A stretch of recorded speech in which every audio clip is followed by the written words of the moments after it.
Hi friends, so today in this AngularJS tutorial I am going to show you how you can lint a Sass file. So Sass file is one of the style sheets that comes in Angular in addition to SCSS, less CSS. So let's go.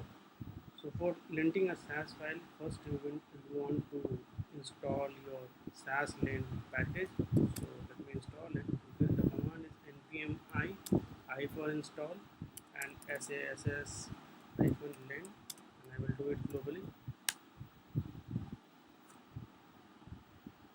While this particular package is being installed, this I want to show you the configuration file for the sass-lint. So this is the configuration file. You will also find this file in the GitHub URL that is mentioned in the description.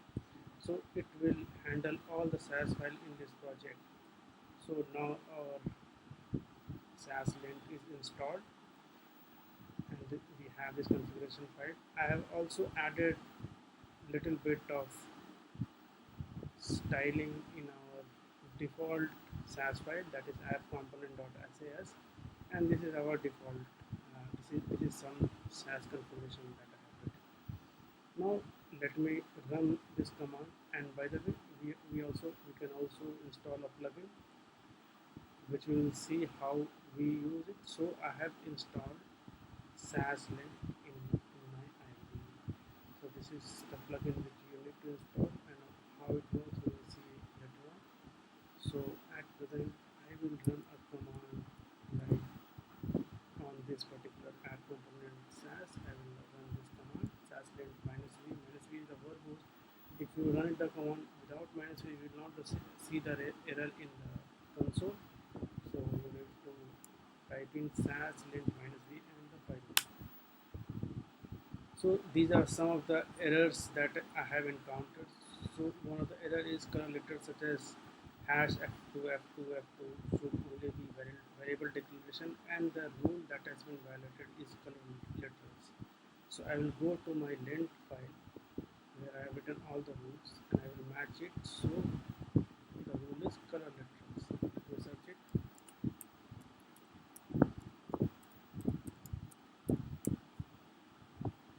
So this is the rule because of which I am getting the errors. So what it tells is no color literals is set to true, means I cannot use any of the hex characters.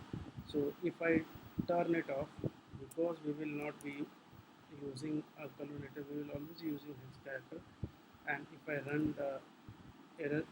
this command again, then you see that all the errors have gone out.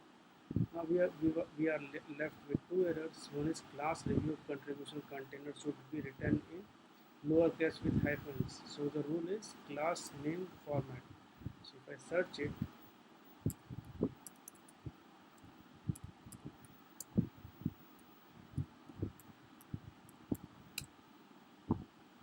so it tells is your class name should be in lowercase and it should be hyphenated.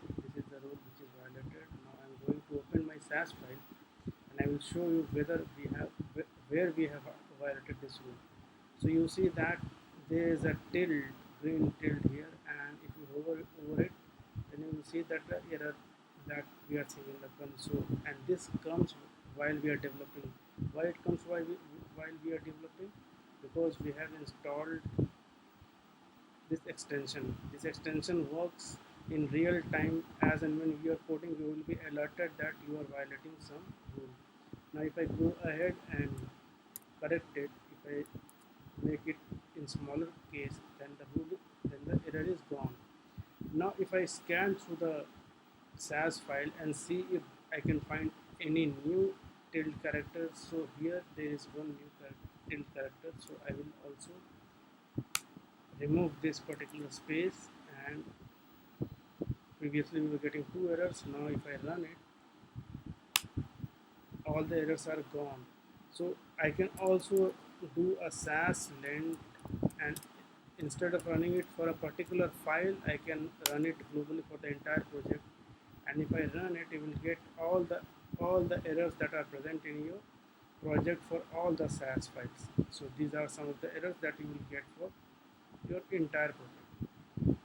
Now something to take notice of, your sass-lint configuration file should be parallel to your package.json. It should be parallel even to your sass-lint.json, which is for your TypeScript. By the way, I will take another session for how to write your TypeScript. It comes readily with your application, but how to use it.